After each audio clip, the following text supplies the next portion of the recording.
तुम्ही खूप सुदैवी आहात, कारण पूर्वी डिस्क्रिप्टिव्ह मध्ये म्हणजे जे क्वेश्चन्स असायचे किंवा त्याचं आन्सर जे असायचं ते आन्सर ऍप्लिकेशन किंवा आन्सरचं ऍप्लिकेशन तुम्हाला करावं लागायचं, म्हणजे ऍप्लिकेबल मोडमध्ये आन्सर तुम्हाला लिहावे लागायचं. नेट सेट एक्झाम म्हणजे तुम्हाला माहिती आहे की त्याचा रिझल्ट देखील खूप कमी असायचा, म्हणजे अगदी हार्डली 1% किंवा त्याच्यापेक्षा कमी रिझल्ट असायचा.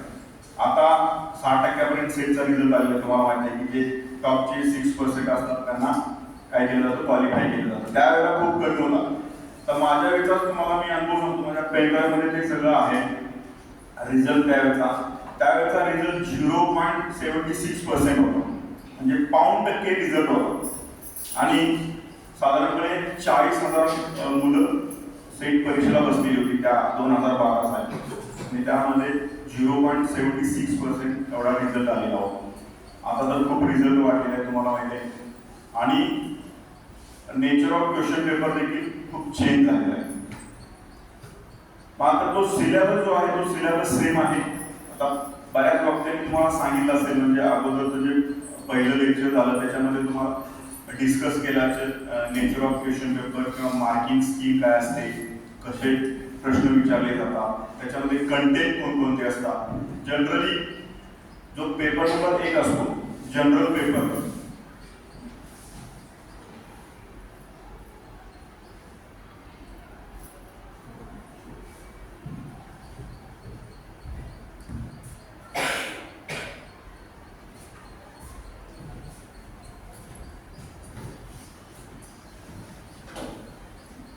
पेपर नंबर 1 जो असतो त्याच्यामध्ये हे युनिट्स असतात किंवा हे कंटेंट असतात त्याच्यामध्ये, आणि या प्रत्येक कंटेंट वरती तुम्हाला 5 प्रश्न, मिनिमम 5 क्वेश्चन आले, आणि प्रत्येक प्रश्न 2 मार्काचा असतो. आता सध्या जे लेक्चर आहे तुम्हाला माहिती असेल, पहिला पेपर हा 100 मार्क्ससाठी असतो आणि 50 प्रश्न त्याच्यामध्ये दिलेले असतात. म्हणजे प्रत्येक कंटेंटचा जर आपण विचार केला तर त्याच्यावरती मिनिमम 5 क्वेश्चन्स विचारले जातात. ओके, टीचिंग ऍप्टिट्यूड असेल, रिसर्च ऍप्टिट्यूड असेल, त्यानंतर reading comprehension, communication, mathematical reasoning, logical reasoning, data interpretation, अशा प्रकारचे ते त्याचं नेचर असते.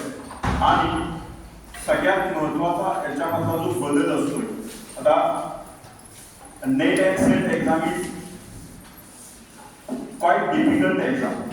डिफिकल्ट एक्झाम एवढ्यासाठी असते की पूर्वीचं स्ट्रक्चर होतं त्याच्यामध्ये पासिंग क्रायटेरिया कसा असायचा, 3 पेपर असायचे आणि प्रत्येक पेपरचं स्वतंत्र पासिंग असायचं. म्हणजे 40% ला पासिंग असायचं, 100 मार्क्सचा पेपर असायचा, 100 पैकी 40 पडले तर पास असणार. पहिल्या पेपरमध्ये पास झाला तर दुसरा पेपर असेस केला जायचा, आणि दोन्ही पेपरमध्ये मिळून मिनिमम 100 मार्क्स असतील तर तिसरा पेपर असेस केला जायचा.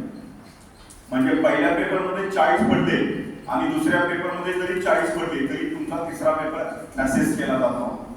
मार्किंग स्कीम कशी होती, आता देखील तशी स्कीम आहे. हे का सांगतोय तर अभ्यास करताना आपल्याला प्लॅनिंग करावं लागतं अभ्यासाचं. पहिल्या पेपरमध्ये 40 मार्क्स मिळाले मिनिमम तर तुमचा दुसरा पेपर असेस केला जातो. ओके, परंतु दुसऱ्यामध्ये देखील 40 मिळाले तर तिसरा केला जाणार नाही, कारण पहिल्या आणि दुसऱ्या पेपरचे मिळून 100 मार्क्स होत नाही. होते का? पहिल्या पेपरमध्ये 50 मार्क्स मिळाले म्हणजे अबोव 40 जातात, आणि सेकंड पेपरमध्ये 40 मार्क्स मिळाले तरी देखील तुमचे मिळून सम 100 होत नाही. होते का? नाही. म्हणजे फर्स्ट पेपरमध्ये 50 तुम्ही फक्त इलिजिबल झाला सेकंड पेपरसाठी, सेकंड पेपर तुमचा असेस केला जाणार. सेकंड पेपरमध्ये ज्यावेळेला तुम्हाला मिनिमम 50 मार्क्स मिळतील, 50 मार्क्स, त्यावेळेला तुमचा 100चा क्रायटेरिया तिथे पूर्ण होतो. पहिले 100, दुसरे 100, आणि मग तुम्ही इलिजिबल फॉर थर्ड पेपर. आणि मग थर्ड पेपर जो असतो त्या थर्ड पेपर नुसार तुमचं मेरिट डिक्लेअर केलं जातं. आता काय झालेलं आहे, एक पेपर कमी झालेला आहे. जो सब्जेक्ट ऑब्जेक्टिव्ह पेपर आहे तो सेकंड पेपर असतो. 200 मार्क्ससाठी 100 MCQज असतात. त्यातले सब्जेक्ट ऑब्जेक्टिव्ह असतात. म्हणजे फॉर एक्झाम्पल मराठी असेल तर मराठीचे 100 ऑब्जेक्टिव्ह त्या ठिकाणी असणार आहेत, आणि 2 मार्कासाठी एक प्रश्न असणार आहे. असे 200 मार्काचा तो पेपर असणार आहे. पहिला पेपर सगळ्यांसाठी कॉमनच असणार आहे. तो म्हणजे जनरल पेपर असणार आहे. ओके, सो आताची जी स्कीम आहे मार्किंग स्कीम किंवा आत्ताचं थोडं जे इव्हॅल्युएशन आहे ते थोडंसं इझी बनलेलं आहे. म्हणजे तुम्हाला पासिंगसाठी खूप संधी आहे. पासिंग व्हायचं म्हटलं, पास व्हायचं म्हटलं तर खूप संधी आहे. अगदी अपेअर असताना देखील तुम्ही एक्झाम देऊ शकता आणि सर्वांनी एक्झाम दिली पाहिजे. म्हणजे जे या लेक्चरला आहे मी तर असं म्हणेन की सगळ्यांनी त्या परीक्षेचा फॉर्म भरायला हवा. कारण का तर तुम्हाला किमान 1-2 एक्झाम दिल्यानंतर आयडिया येते कशा प्रकारचं प्रश्न त्याच्यामध्ये विचारले जातात. आता प्रश्नाची डिफिकल्टी लेवल हाय असते, म्हणून सगळ्यात महत्वाचं काय आहे की एक्झाम देताना तुमचं कॉन्सन्ट्रेशन खूप महत्वाचं आहे. जरा तरी कॉन्सन्ट्रेशन तुमचं इकडं तिकडं झालं तरी तुम्हाला तो प्रश्न आकलन होत नाही. म्हणजे कॉम्प्रिहेन्शन जे आपण आज बघणार आहोत, reading comprehension, it is related to your concentration. आता what you mean by reading comprehension और what you mean by comprehension? त्याच्यामध्ये बीएड कोणाचं झालंय का? बीएड कोणाचं झालंय? नाही. ओके, बीएड आणि डीएड झाला असेल तर तुम्हाला ऍप्टिट्यूड आणि कॉम्प्रिहेन्शन हे खूप लवकर समजलं असेल. Comprehension means what? Comprehension means आकलन क्षमता. तो प्रश्न तुम्हाला किती ग्रास्प झालेला आहे हे याच्यावरून लक्षात येईल. म्हणून reading comprehension is one of the very important content in first paper. आता याच्यामध्ये काय असतं, खूप सोपं असतंय. रिडिंग कॉम्प्रिहेन्शन मध्ये फक्त तुम्हाला 5 प्रश्न विचारले जातात. हा जो पूर्ण कंटेंट आहे त्याच्यावरती फक्त 5 प्रश्न विचारले जाणार आहे आणि ते प्रश्न देखील कशावरती विचारले जाणार आहेत? एका उतार्यावरती. एक उतारा दिला जाईल. उतारा म्हणजे पॅसेज, म्हणजे नॅरेटिव्ह पॅसेज असतो आणि तो पॅसेज वाचायचा. Read the given passage carefully and answer the below questions. असा प्रश्न असतो. तुम्हाला एक पॅसेज दिला जातो आणि त्याच्याखाली 5 प्रश्न दिले जातात आणि त्या 5 प्रश्नाची तुम्हाला आन्सर द्यायचे असतात. But that questions are very high level questions. ते क्वेश्चन्स असे असतात की आपल्याला वाचल्या वाचल्या ते सोपे वाटतात, तर त्याचा आन्सर देणं खूप डिफिकल्ट असतं. Why? Because of the entire passage is on application और applicable, depend upon applicable knowledge. म्हणजे त्या पॅसेजचं ऍप्लिकेशन तुम्हाला त्या आन्सर मध्ये करायचं असतं आणि आन्सर असे असतात की दिलेले 4 पर्याय तुम्हाला बरोबरच वाटतात. एवढं त्याच्यामध्ये सिमिलरिटी असते. फॉर एक्झाम्पल, तर मी ह्या डिसेंबरमध्ये तर नेटची एक्झाम झाली. तुमच्यापैकी कोणी दिली असेल तर माहित असेल. डिसेंबरमध्ये मी नेटची एक्झाम दिली एमबीए मधून. एमबीए झाल्यानंतर मी पहिल्यांदाच एमसीक्यू मोड मधून एक्झाम दिलेली आहे. स्वतः एक्झाम द्यायची. याच्या अगोदर आता काय झालंय, एकदा तुम्ही सेट पास झाला की दुसऱ्यांदा तुम्हाला सेटला अपेअर होता येत नाही. पूर्वी एकदा पास झालं तरी परत तुम्हाला परीक्षा देता येत होती. 2, 3, 4 वेळा लोक पास व्हायचे. नेटमध्ये पण तसंच झालं. नेट मी डबल कशी पास झालो तर ऑगस्ट 2012 आणि डिसेंबर 2012 अशा 2 नेट एक्झाम लागोपाठ पास झालो. त्याचं कारण असं होतं की पूर्वीची जी नेट एक्झाम होती ती वर्षातून 2दा व्हायची आणि पहिली नेट एक्झाम झाल्यानंतर त्याचा रिझल्ट आहे तो रिझल्ट 6 महिन्यानंतर डिक्लेअर व्हायचा. कधी डिक्लेअर व्हायचा? 6 महिन्यानंतर. कारण ऑल इंडियातून नेटसाठी स्टुडंट्स असायचे आणि डिस्क्रिप्टिव्ह मोड असायचा, त्यामुळे पेपरचं इव्हॅल्युएशन करायला खूप कालावधी लागायचा. म्हणजे 2 महिने अगोदर, ऑगस्ट मध्ये एक्झाम असेल तर ऑगस्टच्या अगोदर जून मध्ये त्याचे फॉर्म यायचे. जून मध्ये फॉर्म भरल्यानंतर ऑगस्टला एक्झाम होणार आणि ऑगस्टला एक्झाम झाल्यानंतर साधारणपणे त्याचा रिझल्ट लागायचा तो डिसेंबरमध्ये किंवा जानेवारीमध्ये. आणि तोपर्यंत काय व्हायचं, नेक्स्ट नेटची ऍडव्हर्टाईज यायची. नेक्स्ट जी 6 महिने नेट असणार त्याची ऍडव्हर्टाईज यायची 2 महिने अगोदर. म्हणजे डिसेंबरला होणार असेल तर ऑक्टोबरमध्ये ऍडव्हर्टाईज यायची. मग मुलं काय करायची, म्हणजे जे कॅन्डिडेट होते ते सरळ एक्झाम द्यायचे ऑगस्टची दिल्यानंतर लगेच पुढे डिसेंबरची असणार हे माहिती होतं, ऑक्टोबरला लगेच तो फॉर्म भरला जायचा. मग काय व्हायचं, बऱ्याच स्टुडंटना रिझल्ट जो पहिल्या एक्झामचा रिझल्ट आहे तो रिझल्ट कधी मिळायचा, दुसरी एक्झाम झाल्यानंतर. आणि माझंही तसंच झालं, मी ऑगस्टमध्ये एक्झामचा फॉर्म भरला, एक्झाम दिली आणि ऑगस्टची एक्झाम पास झालो होतं हे मला कळलं जानेवारी 2013. तोपर्यंत मी डिसेंबरचा देखील अटेम्प्ट होता तो देखील दिलेला होता आणि त्याच्यामध्ये देखील पास झालो. ते कळलं परत पुढं ऑगस्टला, 2013च्या ऑगस्टला.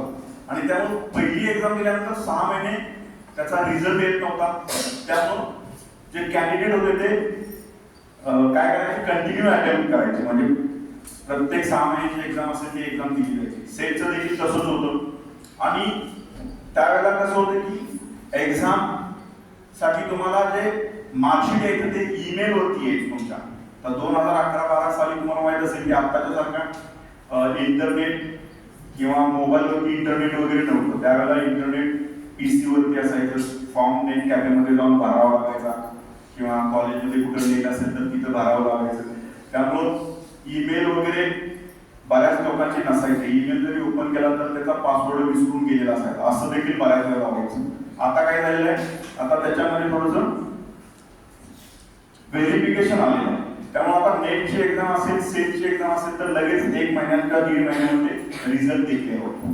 सो रीडिंग कॉम्प्रेन्शनच्या बाबतीमध्ये कॉम्प्रेन्शन म्हणजे आकलन क्षमता. मी बीएडचा विषय सांगत होतो. जर बीएड झाला असेल तर बीएड मध्ये याच्यावरती एक पेपर आहे. आपल्याला बीएड मध्ये हा पेपर शिकायला मिळतो की how to improve your comprehension. तर तसं टीचिंग ऍप्टिट्यूड असते, टीचिंग ऍप्टिट्यूड वरती देखील 5 प्रश्न असतात. शिक्षक अभियोग्यता. आता याच्या पाठीमागचा उद्देश देखील मी सांगणार आहे तुम्हाला की reading compression, why reading compression and teaching aptitude content are included in NET paper.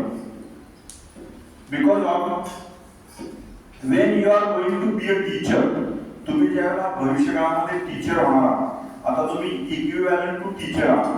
लक्षात घ्या, पीजी ला आहात याचा अर्थ तुम्ही you are eligible to be an teacher. तुम्ही आता देखील पीजी पास झाल्यानंतर टीचर म्हणून काम करू शकता. तुम्हाला माहिती आहे टीचर बनण्यास तुम्ही एलिजिबल आहात. म्हणजे पीजी ला तुम्हाला B+ असेल तर तुम्ही कोणत्याही कॉलेजमध्ये जाऊन यूजी ला टीचिंग करू शकता.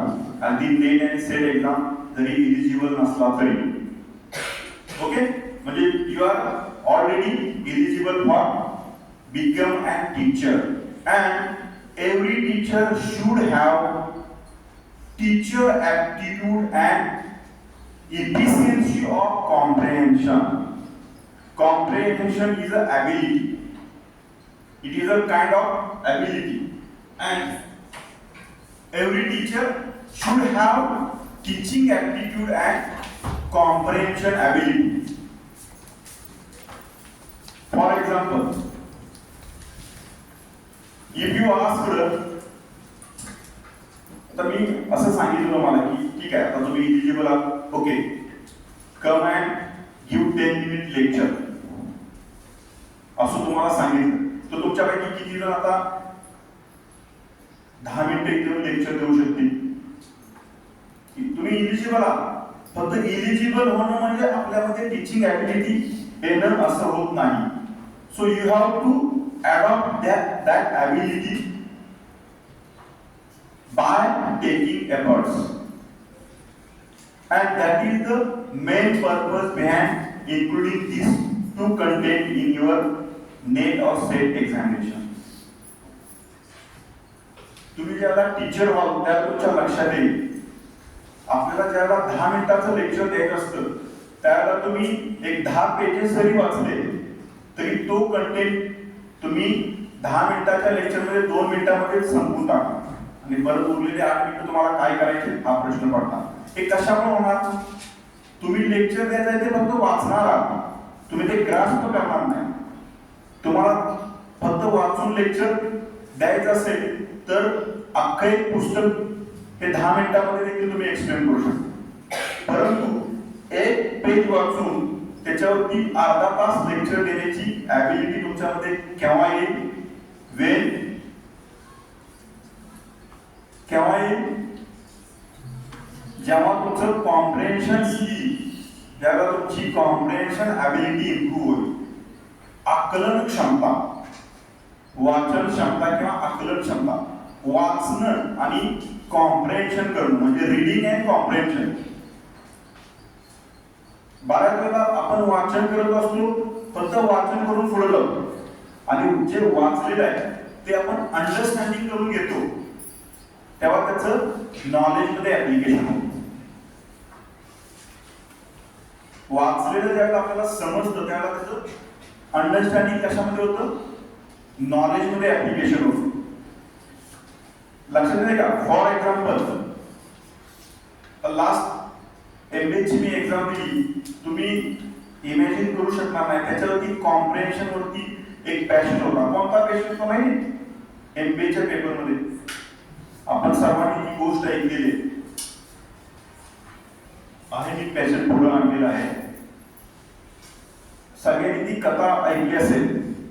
थोडक्यात सांगतो, एक सोन्याचे अंडे देणारी कोंबडी, ही कथा सगळ्यांना माहिती आहे. ती कथा, तो पॅसेज MBA च्या पहिल्या पेपरमध्ये, म्हणजे सगळ्यांनाच असणार आहे, पहिल्या पेपरमध्ये तो पॅसेज होता आता डिसेंबरच्या एक्झाम मध्ये. आता वरवरती आपल्याला आनंद होतो की किती सोपा पॅसेज मिळालेला आहे. ह्याच्यावर जर मला सहज 10 मार्क्स मिळून जाते असं वाटेल की नाही. परंतु that passage is not a easy. जेवढं इझी वाटेल तेवढं ते इझी असत नाही. आणि त्याच्यावरती प्रश्न होता शेवटी. आता मी तुम्हाला तोच प्रश्न विचारणार आहे. थोडक्यात ती स्टोरी सगळ्यांना माहित आहे. एका शेतकरी कुटुंबामध्ये एक सोन्याचे अंडे देणारी कोंबडी असते. रोज ती कोंबडी सोन्याचं अंड द्यायची, असंच होता पॅसेज. आणि मग त्या शेतकऱ्याच्या बायकोला असं वाटतं की रोज सोन्याचं अंड मिळवण्यापेक्षा एकाच वेळेला कोंबडीच्या पोटातील सर्व अंडी बाहेर करून एकदाच विकून आपल्याला खूप श्रीमंत होता येईल. म्हणून ती काय करतात? कोंबडी कापून बघतात तर आतमध्ये काहीच नसतं. हा पॅराग्राफ होता आणि त्याच्यावरती 5 नंबरचा क्वेश्चन असा होता की suggest suitable title for above passage and options are. Options काय काय होते? आता नेटची एक्झाम होती, हिंदी आणि इंग्लिश मध्ये असते, तुम्हाला माहित आहे. सेट साठी मराठी आणि इंग्लिश मीडियम असते आणि नेट साठी हिंदी आणि इंग्लिश. म्हणजे जो प्रश्न वरती इंग्लिश मध्ये असतो त्याचं ट्रान्सलेशन मराठीमध्ये असतं आणि त्याचे 4 ऑप्शन्स असतात. सेटला मराठीमध्ये असतं, इंग्लिश मध्ये असते, तुम्हाला माहिती आहे, ते लोकल लँग्वेज मध्ये असते. Give suitable title for above passage असा 5 नंबरचा प्रश्न होता 2 मार्कासाठी. अँड ऑप्शन्स ऑप्शन्स काय काय होते? एक होता सोने की अंडे देने वाली मुर्गी. दूसरा असं होतं की लालची किसान. आणि थर्ड नंबर असं होतं की लालच का फल वगैरे असं होतं. असे 4 ऑप्शन्स होते. तर व्हॉट इज द आन्सर? काय आन्सर असेल? स्टोरी तर सगळ्यांना माहित आहे, म्हणजे आपण सगळ्यांनी लहानपणी ऐकलेली असते. What will be the answer? काय असेल आन्सर?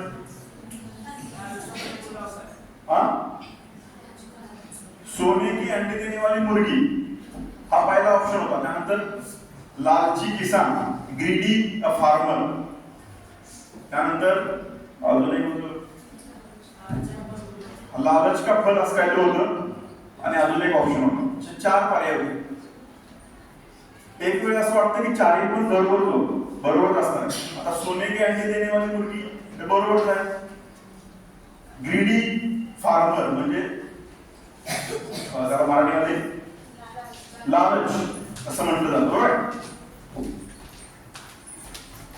ते पण बरोबर आहे, बरोबर आहे. त्यांना वाटलं एकाच वेळेला सगळी कोंबडीच्या पोटातील अंडे काढता येतील आणि आपण जास्त श्रीमंत होऊ. त्यानंतर तिसरं लालच का फल. आणि काय झालं, हाती काही नाही झालं. सो ऑप्शन्स लाईक दॅट, आणि मग आपण कन्फ्यूज होऊन जातो. त्यासाठी what is needed, you have to understand first all passage.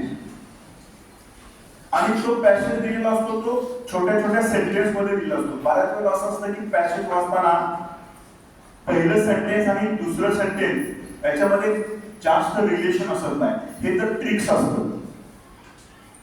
त्याची डिफिकल्टी लेवल का वाढते, तर तो पॅसेज दिलेला असतो तो छोट्या छोट्या सेंटेन्स मध्ये दिलेला असतो, किंवा एक तर मोठे सेंटेन्स असतात. म्हणजे एक जंगल में एक किसान और उसकी बीवी रहती थी, अशी सुरुवात होती. त्यानंतर उनके पास बहुत सारी मुर्गियां थी, असा तो पॅसेज होता. त्यापैकी एक कोंबडी असते ती सोन्याचे अंडे देते. असं छोटे छोटे सेंटेन्स केले असतात आणि त्याच्यामध्ये इंटर रिलेशन नसतं. आणि त्यामुळे पॅसेज वाचताना आपण वरती वाचल्यानंतर आपल्याला ते अंडरस्टँड होत नाही. So that you have to concentrate first and then read it and understand it. सगळ्यात महत्वाचं म्हणजे ते अंडरस्टँड करणं, कॉम्प्रेन्स करणं, दॅट इज व्हेरी इम्पॉर्टंट. म्हणजे कोणताही प्रश्न असतो, not only comprehension, it is all about each and every question.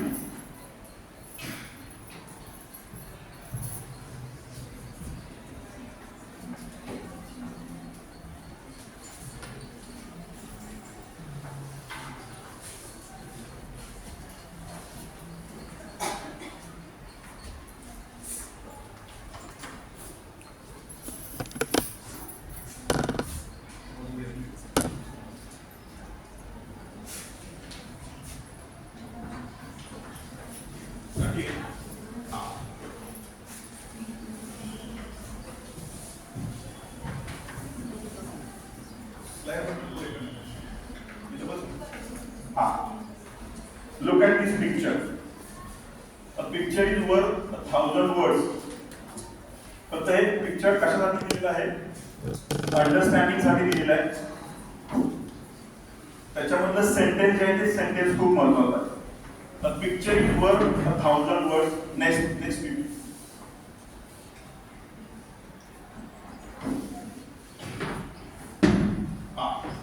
Now see what is the mean by reading comprehension. The reading comprehension, हा जो कंटेंट आहे, हा कंटेंट नेट आणि सेट एक्झामिनेशन मध्ये 10 मार्कासाठी याच्यावरती प्रश्न विचारले जातात. रीडिंग कॉम्प्रेन्शन म्हणजे काय, उतारा वाचून त्या खाली प्रश्नांची उत्तरे द्या. 5 प्रश्न विचारले जातात. 5 प्रश्न 2 मार्कासाठी एक प्रश्न असतो. म्हणजे 10 मार्कासाठी रीडिंग कॉम्प्रेन्शन वरती प्रश्न विचारले जातात. म्हणजे 10 मार्काचं जे आहे ते आज आपण पाहणार आहोत. So reading comprehension, what is mean by reading comprehension. मराठीमध्ये कॉम्प्रेन्शन म्हणजे आकलन क्षमता, रीडिंग ॲबिलिटी और comprehension ability. Okay, so read carefully. What is reading,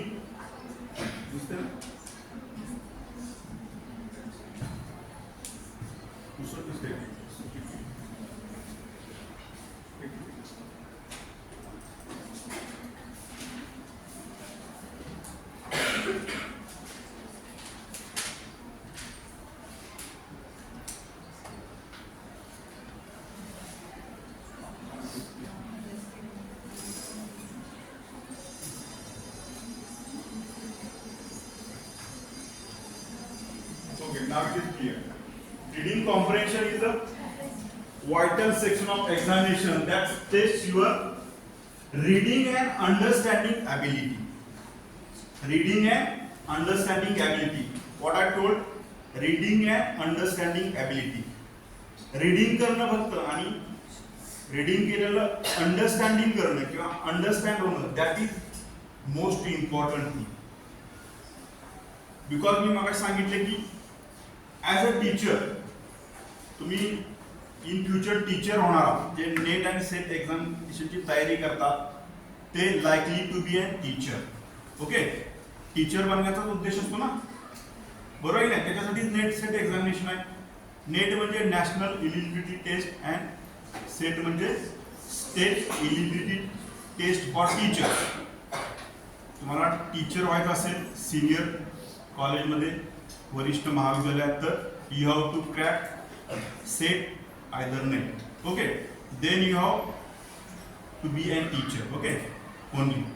त्याला PhD देखील ऑप्शन आहे, but basic qualification is SET or NET. So as a टीचरमध्ये कोणती ॲबिलिटी पाहिजे, याच्या पाठीमागचा ऑब्जेक्टिव्ह काय आहे, कॉम्प्रिहेन्शनच्या पाठीमागचं, तर ॲबिलिटी ऑफ अंडरस्टँडिंग कंटेंट. एखादा कंटेंट तुम्हाला अंडरस्टँड झाला तरच तुम्ही टीचरना एक्सप्लेन करणार आहे ना, सॉरी स्टुडंटना एक्सप्लेन करू शकता. फॉर एक्झाम्पल, सायन्स फॅकल्टीशी रिलेटेड किती जण आहेत तिथं, हात वरती करा. ओके, हां. आर्ट्स फॅकल्टीशी, गुड, सुद्धा. हां, एक बेसिक प्रश्न मी विचारतो आपल्याला, व्हेरी बेसिक. अमावस्या का होते? अमावस्या आणि पौर्णिमा असते की नाही? महिन्यातून किती वेळा अमावस्या असते? हा, किती वेळा? आणि पौर्णिमा एकदा असते. बर, ओके. अमावस्या आणि पौर्णिमा का होते? अमावस्या सगळ्यांना माहिती आहे ना? अमावस्याला काय असते?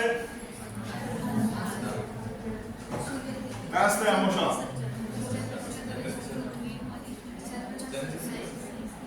काय असते? मोठी बोला. काय? चंद्र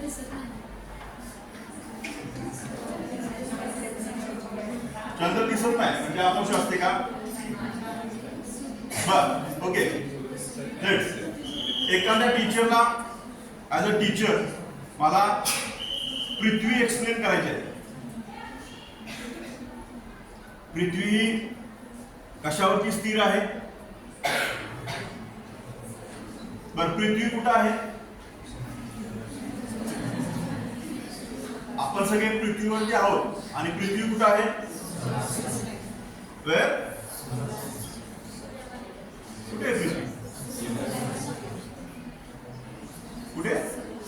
सूर्याच्या जवळ. तो कुठे आहे?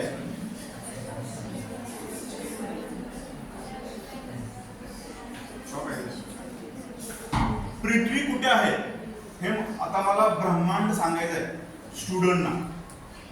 ब्रह्मांडाची उत्पत्ती कशी झाली? ओके, हा. पहिल्यांदा आपण राहतोय कुठे? पृथ्वीवरती. पृथ्वी माहित असली पाहिजे. तर पृथ्वी शेषनागाच्या कुठे आहे? कुठे आहे? हा, डोक्यावरती. आणि आपण त्या पृथ्वीवरती आहोत. शेषनागाच्या डोक्यावरती आहे ना? नक्की. मग कुठे आहे?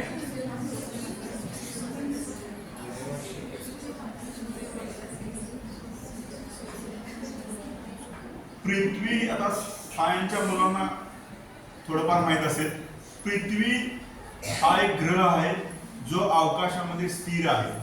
बरोबर? म्हणजे कार्टून मध्ये वगैरे बाहेर दाखवलं जातं. पृथ्वी आहे, चंद्र आहे, सूर्य आहे, अजून इकडं सूर्यमाला आपली भरपूर मोठी आहे. बरोबर आहे? ही पृथ्वी आहे आणि एकमेव पृथ्वी हा असा ग्रह आहे की तिथं जीवसृष्टी आहे. तर मी मुलांना असं सांगितलं, हा पृथ्वी शेषनागाच्या त्याच्यावरती आहे. आणि आता सगळं माहिती आहे, पृथ्वीपासून चंद्राचं अंतर किती आहे? 3,84,000 किलोमीटर. त्यानंतर सूर्याचं माहित आहे 3,84,00,000 किलोमीटर. हे देखील माहित झालेलं आहे आपल्याला. मग मला सूर्यमाला विद्यार्थ्यांना सांगायचे असेल तर पहिल्यांदा मला माहित पाहिजे ना, तरच आपण स्टुडंटना सांगू शकतो. बरोबर, एक्सप्लेन करू शकतो. पृथ्वी हा एकमेव ग्रह असा आहे त्याच्यावरती जीवसृष्टी आहे. पृथ्वीची निर्मिती कशी झाली हा देखील इतिहास आहे की पूर्वी पृथ्वी हा एक ग्रह होता, तप्त गोळा होता सूर्यासारखा. आणि हजारो कोटी वर्षापूर्वी त्याच्यावरती एक उपग्रह येऊन धडकला आणि ज्या ठिकाणी तो उपग्रह धडकला तो पृथ्वीचा भाग आतमध्ये गेला आणि आतमध्ये गेला म्हटल्यानंतर कुठून तरी बाहेर येणारच नाही. जसं बादली पाण्याने भरलेली असेल आणि त्याच्यामध्ये जर आपण हात घातला तर पाणी बाहेर पडणार की नाही, सांगणार की नाही. तसं ती पृथ्वी ज्या बाजूने आत गेली त्या ठिकाणी प्रचंड खोलीचा समुद्र तयार झाला आणि जिथून जो भाग वरती आला तिथं पर्वत डोंगर वगैरे तयार झाले, टेकड्या तयार झाल्या, बरोबर. आणि हळूहळू मग त्याच्यावरती जीवसृष्टी तयार झाली. Okay, that is the real knowledge. हे जर आपल्याला स्टुडंटना सांगायचं असेल तर पहिल्यांदा आपल्याला ते अंडरस्टँड झालं पाहिजे. म्हणजे तुम्हाला जर समजलं तरच तुम्ही एक्सप्लेन करणार ना. So this is an ability, understanding ability. आणि बिहाइंड इट म्हणजे हे कंटेंट त्या नेट आणि सेटच्या पेपरमध्ये घेण्याचा उद्देश असा आहे की स्टुडंटची कॉम्प्रेन्शन ॲबिलिटी इम्प्रूव्ह करणं. आता काही मुलांचं BEd झालेलं नसतं. BEd झालेली किंवा एज्युकेशन फील्डमधली मुलं त्यांना प्रॉपर ट्रेनिंग झालेलं असतं, how to teach, how to control class. परंतु नेट सेट झालेली जी मुलं असतात, जे ते प्राध्यापक असतात, त्यांना ते बेसिक नॉलेजच असत नाही. So this ability is checked by net and set agency by asking question on reading comprehension and teaching aptitude. So reading comprehension means test your reading and understanding ability by the comprehension, and it includes general reading and interpreting what you read and able to decode the accurate meaning of given passage. Decode the accurate meaning of given passage. Passage is given on the particular subject, particular event, particular program, and you have to decode that passage. Reading comprehension मध्ये काय केलं तर decode करावा लागतो, म्हणजे त्याचं proper meaning आपल्याला स्वतःला समजावून घ्यावं लागतं. And after that you have to able solve questions and give proper answer. पहिल्यांदा डिकोड करावं लागतं. डिकोडिंग म्हणजे what it mean by decode? You have to getting understand things, that sentences, that passage, and after that you have to able give answers. म्हणजे एवढा वेळ पण नसतोय, तो पॅसेज असतोय 10-15 लाईनचा, तो पॅसेज वाचायचा असतोय. फक्त वाचायला नसतोय तर तो अंडरस्टँड करून घ्यायचा असतो. बऱ्याच वेळेला आपण वाचून पुढे जातो आणि पूर्वीची सवय काय असते आपल्याला की त्या प्रश्नामध्ये जे शब्द आहेत ते त्या पॅसेजमध्ये कुठे आहेत ते बघायचं, त्याच्या पाठीमागे किंवा पुढं किंवा ते सगळं उत्तर म्हणून लिहायचं. आता तर तसं असत नाही. आता तर तुम्हाला ऑप्शन्सच दिलेले असतात. म्हणजे बी particular and that's why you have to understand deeply that content, that passage first. Deeply understand म्हणजे तुम्हाला पहिल्यांदा तो अंडरस्टँड झाला पाहिजे. आणि बऱ्याच वेळेला जे क्वेश्चन्स असतात ते क्वेश्चन्स ऍप्लिकेशन लेवलचे असतात. नॉलेजचं ऍप्लिकेशन करायचं असतं. ऍप्लिकेशन म्हणजे काय? आता तुम्ही PG ला आहात, आतापर्यंत ग्रॅज्युएट पर्यंत तुम्ही काय केलं असतं? आन्सर कसे लिहिले असतात? एकतर पाठ करून लिहिले असतात किंवा काही लिहिलं असतं, बरोबर. Application means what? तुम्हाला ते समजलं आहे त्याचं तुमच्या ओन लँग्वेज मध्ये तुम्ही ते डिस्क्राईब करायचं असतं. That is called application of knowledge. For example एक खूप जुना दृष्टांत आहे. त्या दृष्टांतामध्ये असं असते की 6 लोकांना त्यांच्या डोळ्यावरती पट्टी बांधली जाते आणि त्यांना एका ऑब्जेक्टच्या समोर सोडलं जातं. समोर एक ऑब्जेक्ट असतो आणि 6 लोकांच्या डोळ्याला पट्टी बांधलेली असते आणि त्यांना सांगितलं जातं go and touch that object and describe. Touch that object and describe. मग 6 लोक असतात, जातात. मग एक तो पहिला जातो, तो त्या ऑब्जेक्टला टच करतो, त्याला काहीतरी खांबासारखं आढळतं. मग तो म्हणतो बहुतेक तिथे खांब असणार आहे. बरं दुसरा जातो, दुसऱ्याला चाबकासारखं काहीतरी ऑब्जेक्ट हाताला लागतं, चाबूक असल्यासारखं. तिसरा जातो तर त्याला सुपासारखं त्या ऑब्जेक्टचा काही भाग हाताला लागतो. तो त्याच्या पद्धतीनं त्याच्या ओन लँग्वेजमध्ये डिस्क्राईब करतो. चौथा जातो, त्याला तलवारीसारखं काहीतरी लांब असं त्याच्या हाताला लागतं, तो त्याच्यासारखं त्याचं डिस्क्राईब करतो. अजून एक जातो, त्याला काहीतरी वेगळंच त्याच्या हाताला जाणवतं, तो त्याच्या ओन लँग्वेजमध्ये ते डिस्क्राईब करतो. तर तो ऑब्जेक्ट काय असतो, समोर एक हत्ती असतोय मोठा, परंतु त्यांनी पाहिलेला नसतोय, त्यांनी फक्त जाऊन टच करायचा असतो तो ऑब्जेक्टला आणि डिस्क्राईब करायचा असतो. Okay, so like that in reading comprehension you have to first touch that passage, understand that passage, and after that give answers. Oh, okay. So reading comprehension. Next.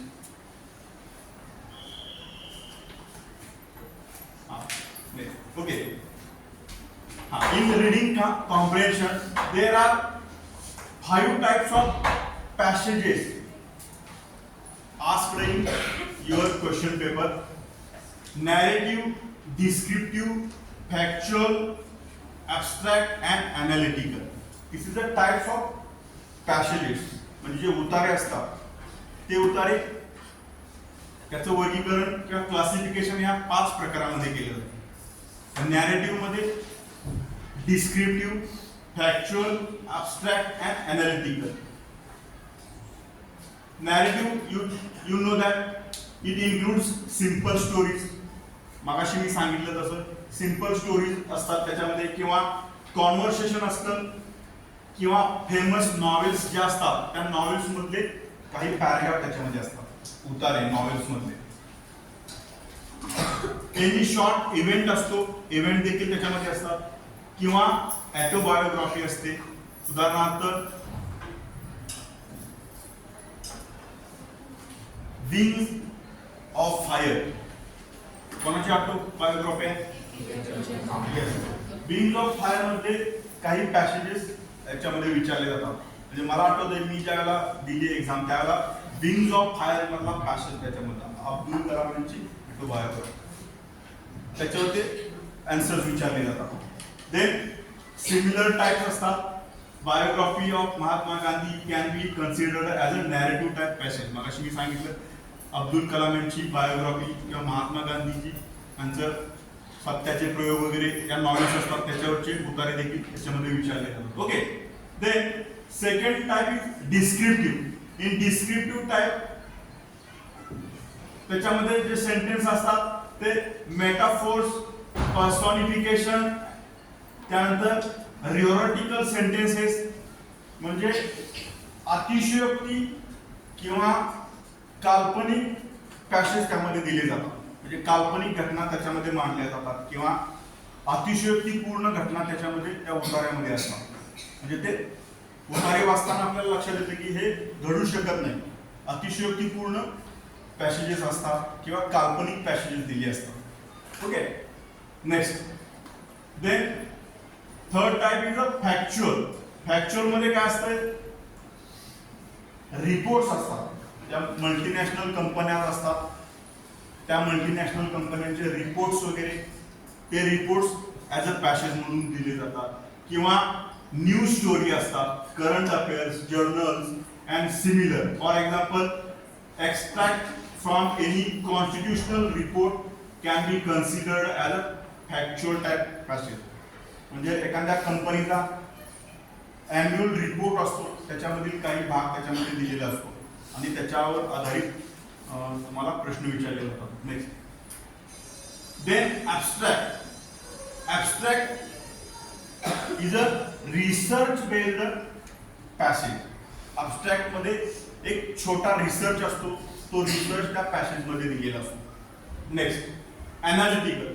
Analytical मध्ये शक्यतो opinions असतात. Opinions of authors, opinions of scientist, opinions of entrepreneur, opinions of businessmans, त्यावरती आधारित passage दिले जातात. Okay, म्हणजे opinion असतं. Opinion of Ratan Tata, opinion of scientist, त्यांचं ओपिनियन त्या पॅसेजमध्ये डिस्क्राईब केलं असतं. Okay, so these are the types of passages. म्हणजे यापैकी कोणताही पॅसेज या याच्यामध्ये तुम्हाला विचारला जातो. Then types of questions, very important. त्या पॅसेजवरती तो पॅसेज वाचायचा आणि त्याच्यावरती दिलेले प्रश्न सॉल्व्ह करायचे असतात. एवढं सिंपल असतं, म्हणजे दिसताना ते सिंपल दिसतं, but I told you the questions are in applicable लेवलचे प्रश्न असतात. म्हणजे त्याचा अप्लाय करावा लागतो. तो प्रश्न बऱ्याच वेळेला विचारलेला प्रश्न आणि त्या पॅसेजचा काही संबंध असत नाही. अशा प्रकारचे प्रश्न असतात. तुम्हाला तो संबंध जोडायचा असतो आणि तो संबंध कधी जोडता येईल, ज्याला तुम्हाला तो पॅसेज जर अंडरस्टँड झाला तरच जोडता येईल ना. पॅसेजचा आणि प्रश्नाचा जर काही संबंध लागत नसेल तर तो संबंध कसा जोडणार तुम्ही? वरती जर उतारा वाचला म्हणजे ऑटोबायोग्राफी ऑफ महात्मा गांधी असेल आणि ती तुम्ही थोडक्यात वाचली आणि डायरेक्ट प्रश्न वाचला तर बऱ्याच वेळेला तुम्हाला तो प्रश्न आणि त्या पॅसेजमध्ये त्याच्याशी काही रिलेशन आहे हे समजणारच नाही. तुम्हाला ते केव्हा समजेल? Wien you read carefully and understand that passage. आणि जर तुम्ही केअरफुली वाचलं तरच तुमच्या ते लक्षात येईल की त्या क्वेश्चनचा कुठेतरी इंटर रिलेशन्स आहे. So that generally questions on passage like that central theme based questions. Central theme असते त्याच्यावरती आधारित क्वेश्चन्स असतात. मगाशी मी तुम्हाला जो पॅसेज सांगितला होता तो नॅरेटिव्ह होता, परंतु जर ओपिनियन्स असतील किंवा एखाद्याची ऑटोबायोग्राफी असेल तर सेंट्रल थीम त्याची काय आहे हे आपल्याला लक्षात येत नाही. आता महात्मा गांधीजी यांची ऑटोबायोग्राफी जी आहे त्याच्यातला एक पॅसेज वाचल्यानंतर तुमच्या काय लक्षात येणार आहे की सेंट्रल थीम काय होती? लक्षात येऊ शकते का? जर एखाद्याने ते पूर्ण पुस्तक वाचलं असेल तरच त्याला लक्षात येईल की माझे सत्याचे प्रयोग नावाचं त्यांचं जे बुक आहे त्यांची सेंट्रल थीम काय होती, किंवा एखादा रिसर्च रिपोर्ट असेल तर त्याची सेंट्रल थीम काय असणार आहे ही बऱ्याच वेळेला लक्षात येत नाही. So as a student, as a examinee, you have to read it very carefully and understand it, and then only you have able to solve questions and give answers. म्हणजे central theme based questions are there, then title based questions are compulsory is there. एक प्रश्न title based questions वरती असतो. Give suitable title or above passage, above article, above narration, हा प्रश्न तर असतो. and it is very confused question, very confused. आता मी सांगितलं तसं सगळेच्या सगळे आन्सर्स बऱ्याच वेळेला आपल्याला सिमिलर वाटतात, सिमिलरच असतात, म्हणजे सगळेच बरोबर आहे असं वाटतं. बट तुम्हाला राईट आन्सर कधी चूज करता येईल? when you read carefully and understand the central theme of that passage. Central theme जर तुम्हाला लक्षात आली तर तुम्ही त्याला सुटेबल टायटल चूज करू शकणार आहे. जर वरती वाचून you do not give answer. So title based questions are compulsory असतो. सेंट्रल थीम वरती क्वेश्चन असतो. Title based questions are there. vocabulary or rhetoric type question related to the vocabulary, म्हणजे एखादा शब्द असा असतो त्याच्या पॅसेज मध्ये की त्याचं एक्झॅक्ट मिनिंग बऱ्याच वेळेला माहीत नसतंच माहीत.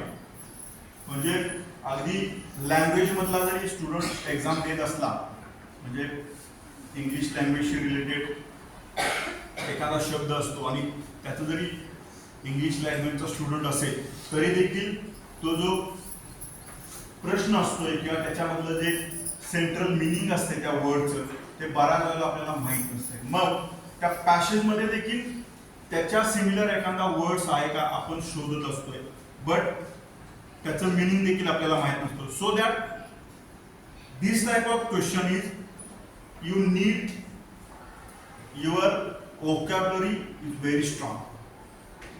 तुमची vocabulary स्ट्रॉंग असेल, शब्दसंग्रह, तर तुम्हाला अशा प्रकारच्या प्रश्नांचं उत्तर देते. म्हणजे बऱ्याच वेळेला ते तुम्हाला जर पॅराग्राफ पूर्ण समजला, तुम्ही एक दोन वेळा वाचला, तर तो शब्द किंवा या प्रश्नाचं उत्तर तुम्ही देऊ शकता. But sometimes questions are easy too, म्हणजे प्रत्येक वेळेला अगदी अवघडच vocabulary क्वेश्चन असत नाही, बऱ्याच वेळेला इझी देखील असतो. देन फॅक्ट बेस्ड और डेफिनेशन क्वेश्चन्स, त्याच्यामध्ये एक फॅक्ट डिस्क्राईब केलेली असते आणि त्याच्यावरती प्रश्न विचारला जातो. And last one is true और false based questions. So these 5 types of questions are asked on that passage. एक सेंट्रल थीम वरती असतो, एक टायटल वरती असतो, एक vocabulary वरती असतो, एक फॅक्ट त्याच्यामध्ये डिस्क्राईब केली असते आणि ट्रू और फॉल्स, म्हणजे वरील उतारा वाचून तुम्हाला काय वाटतं, खालीलपैकी कोणता ऑप्शन बरोबर असेल असा प्रश्न विचारला जातो. वरील उतारा वाचल्यानंतर तुम्हाला काय वाटतं, म्हणजे जसं मगाशी मी सांगितलं तुम्हाला सोन्याचे अंडे देणारी कोंबडी होती, तर तिथं असं खाली विचारलं जाईल की ते शेतकऱ्यांनी जी कोंबडी कापली ती बरोबर होतं की चूक होतं, की त्या कोंबडीला अजून काही दिवस जीवन ठेवायला पाहिजे होतं. अशा आधारावरती प्रश्न असतात, म्हणजे याच्यासारखे प्रश्न असतात, म्हणजे कन्फ्युजन प्रश्न असतात. आणि ट्रू और फॉल्स या याच्यावरती तुम्हाला त्याचं आन्सर द्यावं लागतं. नेक्स्ट सर, ह्या काही ट्रिक्स आहेत सेंट्रल थीम बेस्ड क्वेश्चन्स जर आपल्याला सॉल्व्ह करायचं असेल तर you have to need first idea of given passage, central idea of given passage. Understand central idea of given passage. पहिल्या प्रश्नाचं उत्तर द्यायचं असेल, म्हणजे सेंट्रल थीम बेस्ड क्वेश्चन असेल, म्हणजे त्याची सेंट्रल थीम आपल्याला जर समजावून घ्यायची असेल, तर तुम्हाला पहिल्यांदा you have to need understand central idea of given passage. त्याची सेंट्रल आयडिया काय आहे. Then, according to author, what is main concern in the passage? Main concern काय आहे ते अंडरस्टँड करून घ्यावं लागतं. Then, central theme from the given options. बऱ्याच वेळेला आन्सर वरून प्रश्न समजावून घेतला जातो, म्हणजे काही वेळेला जे 4 पर्याय दिलेले असतात, त्या 4 पर्यायामधलं अगदी अप्रोप्रिएट आन्सर आपल्याला कुठलं वाटतंय ते आपण आन्सर चूज केल्यानंतर त्याच्यावरून आपण प्रश्नांचा अंदाज करू शकतो, असं देखील असतं. म्हणजे सेंट्रल थीम त्याच्यावरून पण लक्षात येते. म्हणजे फ्रीडम फायटर वरती एक पॅसेज आलेला होता. फ्रीडम फायटर म्हणजे जो उठाव केला होता, बंड केलेलं होतं, मंगल पांडे. किती साली झालं होतं ते बंड? 1857 मध्ये मंगल पांडे यांनी तो उठाव केला होता. तर त्याच्यावरती पॅसेज आलेला होता आणि बऱ्याच वेळा ते साल आपल्याला आठवत नाही किती साली नक्की ते तो उठाव झालेला होता. मग खाली ऑप्शन दिलेले असतात 1947, 1857 आणि अजून 2 ऑप्शन्स असतील. तर 1947 हा तर असू शकत नाही, बरोबर, कारण त्या वर्षी भारताला स्वातंत्र्य मिळालं होतं. म्हणजे तो एक ऑप्शन आपण कमी करू शकतो केबीसी सारखं. राहिले 3, त्याच्यामध्ये अजून 19 नंतरचा एखादा ऑप्शन असेल तर तो देखील आपण कमी करू शकतो. उरलेले 2 ऑप्शन असतात त्याच्यावरून आपण त्याचं इमॅजिनेशन करू शकतो. म्हणजे अशा प्रकारे सेंट्रल थीम बऱ्याच वेळेला आयडेंटिफाय करताना ऑप्शन्स देखील विचारात घ्यावे लागतात. ऑप्शन्स वरून ती सेंट्रल थीम आपण आयडेंटिफाय करू शकतो. नेक्स्ट,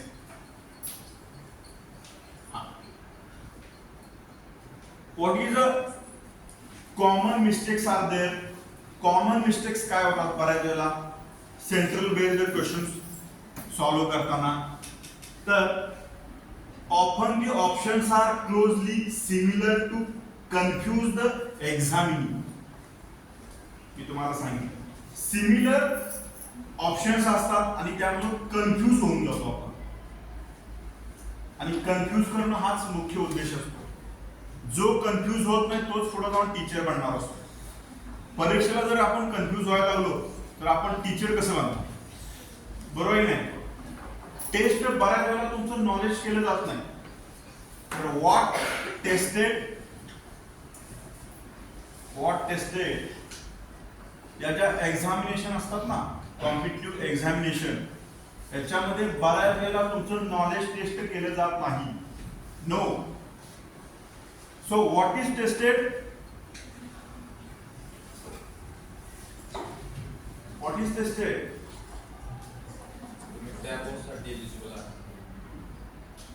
युअर ॲबिलिटीज टेस्ट केल्या जातात. तुमच्या ॲबिलिटीज टेस्ट केल्या जातात, क्षमता, skills. There is no need to knowledge, no need to test your knowledge, already you have. Because जर तुमच्याकडे नॉलेज नसतं तर तुम्ही पीजी पर्यंत आलेले नसता, बरोबर. पीजी झाला नसता तुम्ही, जे पोस्ट ग्रॅज्युएट तेच होणार ना ज्यांच्याकडे नॉलेज असेल, इनफ नॉलेज असेल तेच जाणार पुढे. मग परत एकदा तुमचं नॉलेज चेक करण्याची आवश्यकता काय असते. सो ऑफन और most of the time testing agencies like set, like net, like MPSC, like UPSC, they do not want to test your knowledge again. They want to test your abilities. Most of time abilities test केल्या जातात. And what is the ability? Confuse न होणं, that is the ability. ability आहे ना, गोंधळून न जाणं ही abilities आहे. म्हणजे जसं अगदी एखाद्या कठीण प्रसंगात ही आपण स्वतः स्टेबल राहणं ही ॲबिलिटी आहे ना. खूप कमी जणांना जमते. जसं महात्मा गांधीजींनी सांगितलं होतं की एक व्यक्ती आला आणि त्यानं त्यांच्या एका गालावरती काय केलं. तुम्हाला कोणी जर मारलं तर तुम्ही काय करणार लगेच, तुम्ही पण त्याच्या गालावरती मारणार, कानाखाली मारणार. तुमच्याकडे पेशन्स नसणार आहे. म्हणजे most of the times what is tested, ability or skills are tested. Skills and abilities are tested, not knowledge. Every time not need to test your knowledge, so that similar to confuse the examinee. तुम्हाला confuse करणं similar answer देऊन, that is the main objective. आणि तिथं confuse न होता जो ते answer solve करतो that becomes successful. Okay, so the common mistakes are we get confused. We means a candidate gets confused. So you don't get confused at the time of attempt questions. Don't get confused. Understand questions neatly and give answers. Simple. Okay. So most students use the keywords method and skip the reading the entire passage. I told you. Passage खूप मोठा असतो, 10-15 ओळीचा passage असतो. आपल्याकडे 50 question attend करायचे असतात आणि time limit असतं, टाइम मॅनेजमेंट करावं लागतं. जर आपण जास्त वेळ एकाच प्रश्नावरती दिला तर पुढं आपल्याला वेळ अपुरा पडत असतो. म्हणून आपण काय करतो, स्किप करतो मॅसेज. स्किप करण्याची पद्धत तुम्हाला माहिती आहे. थोडं वाचायचं, परत डायरेक्ट खालचं 2-3 ओळी, वरच्या 2-3 ओळी वाचायच्या आणि direct answer. So skip message करणं किंवा घाई गडबडीत वाचणं किंवा एंटायर पॅसेज न वाचणं, these are the common mistakes. आणि कॉमन मिस्टेक्स होतातच, कारण वेळ सगळ्यांच्याकडे सारखाच असतोय, वेळ कमी असतो. त्याच्यासाठी मी सांगितले की your concentration is very important. You don't lose your concentration at the time of attending questions, attending examination. So neglect this common mistake passage and end up answering the wrong options. आणि त्याची परिणिती काय असते शेवटी मग wrong answer देतो आपण, confuse होतो, passage skip करतो आणि सिमिलर वर्ड शोधायचा प्रयत्न करतो आणि रॉंग आन्सर आपण सिलेक्ट करतो. नेक्स्ट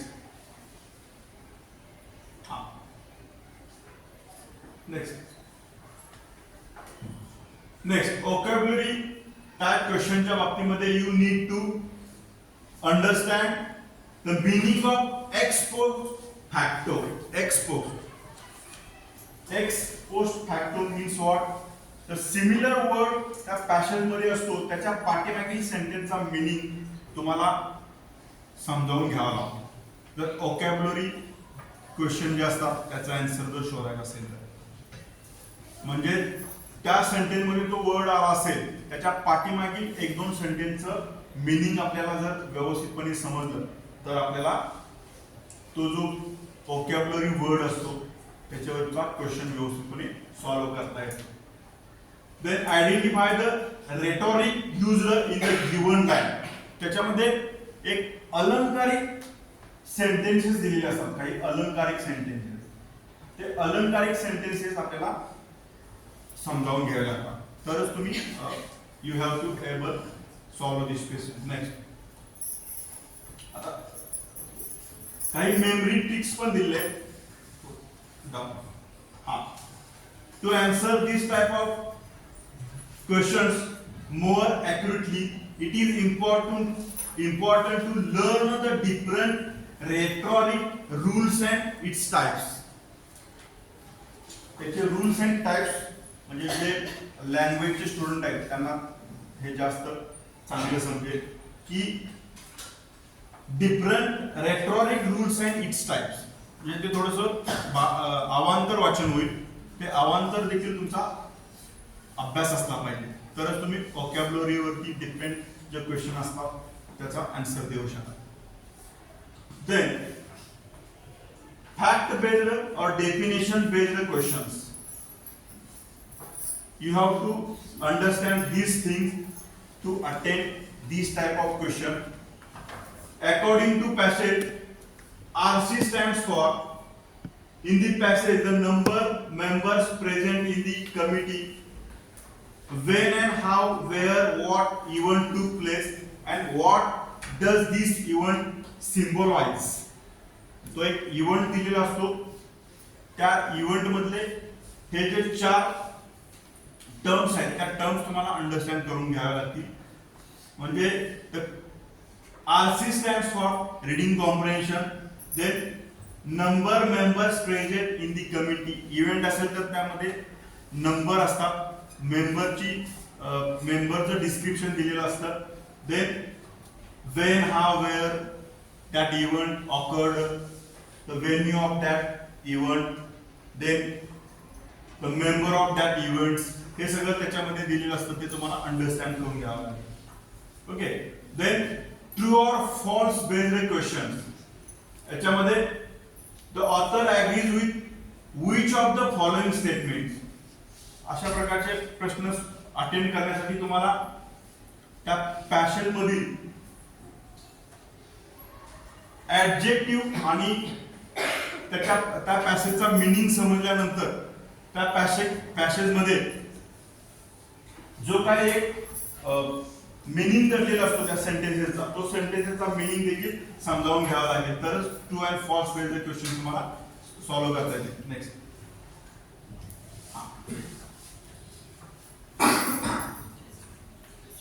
हे झाले types. Then how to improve your comprehension skills. त्याच्यासाठी काही ट्रिक्स आहेत. कॉम्प्रेन्शन स्किल कसं इम्प्रूव्ह केलं जाऊ शकतं. Make the habit of reading everything that you gate. हीच हॅबिट आता खूप कमी झालेली आहे मोबाईल मध्ये. ज्याला माहित आहे मोबाईल मधलं आपण वाचतो परंतु actual reading is become very rare. That is the fact. आणि म्हणून आता अलीकडच्या काळामध्ये रीडिंग हॅबिट ही आपल्याला वाढवावी लागेल. ते एक खूप अवघड काम आहे सध्याच्या काळामध्ये, तरी सगळ्यांना माहिती आहे, बरोबर आहे की नाही. बेसिक जे आहे त्याचं रीडिंग कॉम्प्रिहेन्शनचं बेसिक स्किल जे आहे ते रीडिंग मध्ये असतं. आपण रीड करतो, परंतु व्हॉट्सअप, फेसबुक याच्यावरती मेसेज रीड करतो आणि actual reading becomes very rare nowadays, आपल्याला माहित आहे. So habit of reading everything that you have you get, जे तुम्हाला वाचायला मिळेल ते वाचणं, that is one of the remedies. Then the habit of reading is important as it helps to increase your concentration level. Reading habit G reading आहे ती concentration level तुमची. Then makes you detail oriented, improves your vocabulary and general knowledge. All things are in one bucket. That bucket is a reading. Everything. त्याच्यामुळे काय काय होणार आहे, vocabulary तुमची, general knowledge, your concentration, your habits all are improved when you read everything that you get. तुम्हाला जे काही वाचायला मिळेल ते तुम्ही ज्याला वाचाल काय तुमच्या ह्या सगळ्या हॅबिट्स इम्प्रूव्ह होतील आणि हे स्किल्स देखील, ह्या ॲबिलिटीज तुमच्यामध्ये येतील. म्हणजे कॉन्सन्ट्रेशनची ॲबिलिटी तर अत्यंत इम्पॉर्टंट आहे इन युअर एंटायर लाईफ.